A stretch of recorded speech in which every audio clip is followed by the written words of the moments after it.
YouTube? This is what it does. 1929 here. Welcome to the Los Santos Scrapyard. Now, if you're a car nut, a scrapyard is your ultimate favorite place to be.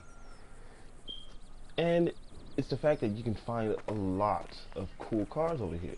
Well, not in this scrapyard, but in your local scrapyard. You can find a lot of cool cars.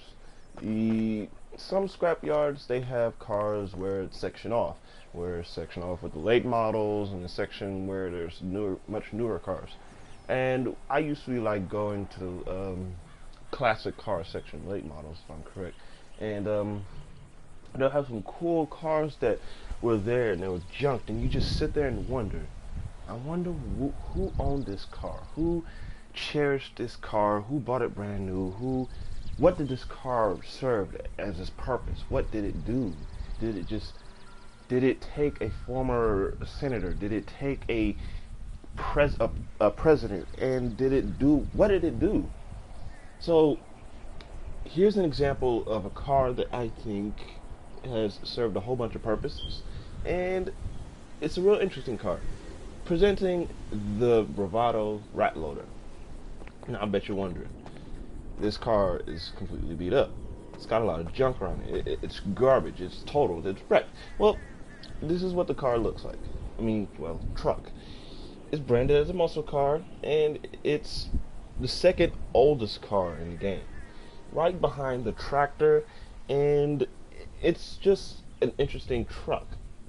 When I first saw this truck, I always thought that this has to be the Willard from, not the Willard, the Walton from Grand Theft Auto San Andreas and Vice City. If you know what the Walton was, the Walton kind of looked like it was an ugly pickup truck. And I think Phil Cassidy owns one on Vice City, but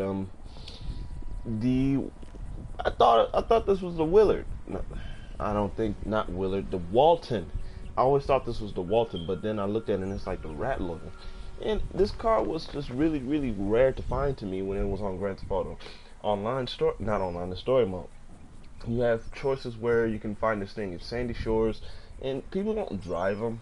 It's just that they're found just parked in people's garages and their houses, and they're easy to find if you see one. Well, let me rephrase that. They're sort of technically rare, but they're easy to get. So right now, what do we do? Like I do in all my videos, I give you specs, I give you history, I give you a lot of information that you need to know about the cars that we'll be talking about on this show today. Not all my stuff is going to be 100% correct or 100% accurate, so please do not leave any rude comments saying that this was wrong and this is wrong and you being an ass and all that. No. Because if you are, then I'm just going to say screw you and that's it. Well, enough about that. Let's get started. Now, the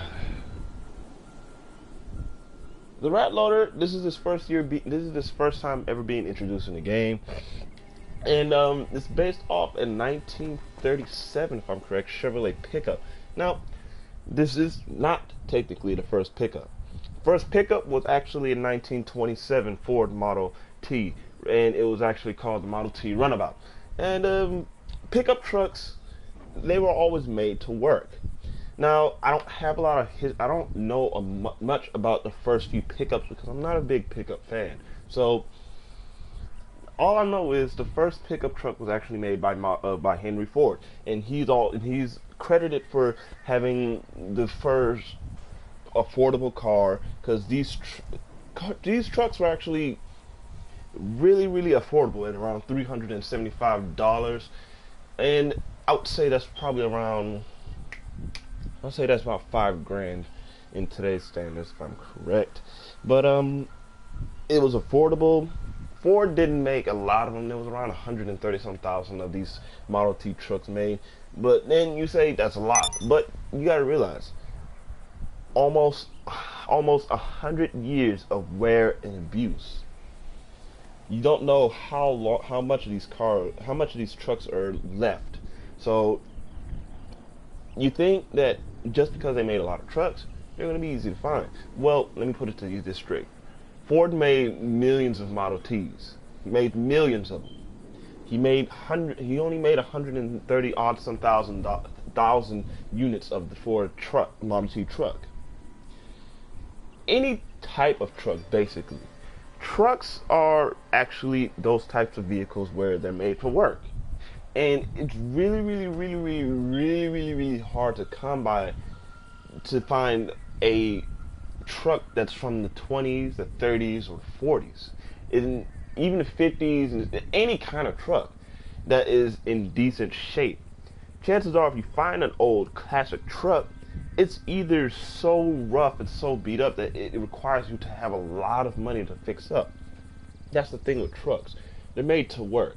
So 9 times out of 10, all these trucks that were produced, all of them got ran smacked into the ground due to all the work and abuse that they had to deal with.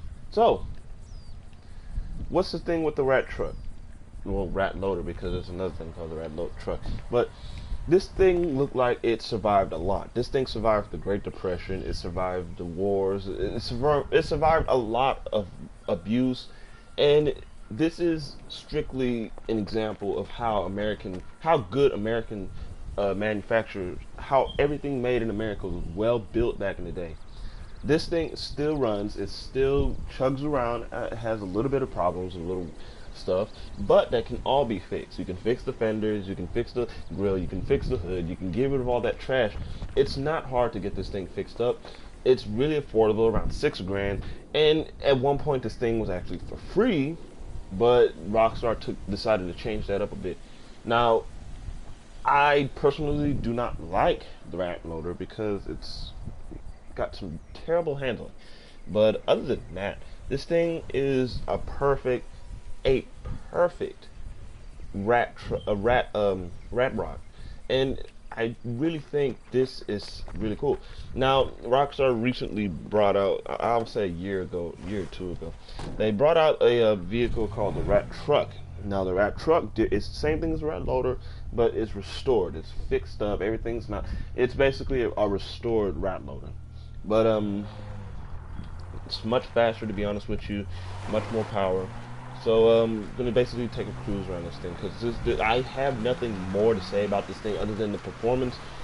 It's slow. It's a truck. It's a 80-year-old something truck. So it's nothing much I have to say. But this thing has a lot of charisma. But like I said, you gotta learn how to control this thing because this thing has some very weird handling. Now, this thing doesn't have power steering, of course, because that was a luxury. So chances are this is just basically really hard to drive, and that's probably why the handling is so how you say shitty. Now I'm gonna basically take this thing to Los Santos Customs, and I'll show you how this thing has a lot of potential. Now, this is just for the people who are new on here. This thing, you can get it fixed. Don't get me wrong, you can get it fixed, but you just need to know what you're doing. So basically, we're already at 80 actually. Really surprising. Ooh, brakes. This thing doesn't have very good brakes, so. One thing that some people that don't know how to drive on the game, if you want to make some good sharp turns and you know you have a car that's not really good on turning, try letting go of the accelerator. Letting go of the accelerator really helps when it comes to making a good turn. When a car that doesn't even turn very well, just try to slow down, just let go of the accelerator and just let the car coast. It's really easy. We're not going to do the armor. Now the engine. The engine bay, if you can sell it. Just look right here between the fenders and everything. You can turn this thing from a stock engine. You give it the chromed V8. What is the chrome V8? Basically, it's a brand new rebuilt engine. I'll basically show you from right here now. I'm going to remove the hood. Engine bay. Rusty engine, restored engine. I'm going to give it that. Now, it's not going to do anything much with the performance, just by looks. Side exhaust. You can get the exhaust from the heads.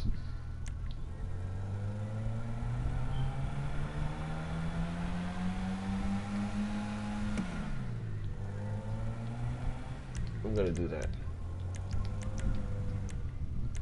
You can get rid of the fenders, you can keep them. I'm keeping the fenders. You have a choice of getting rid of the grill. You can get the vintage grill. I'm gonna keep the regular grill that's fixed. I'm gonna lower the suspension a bit. Transmission, I'm not gonna do anything.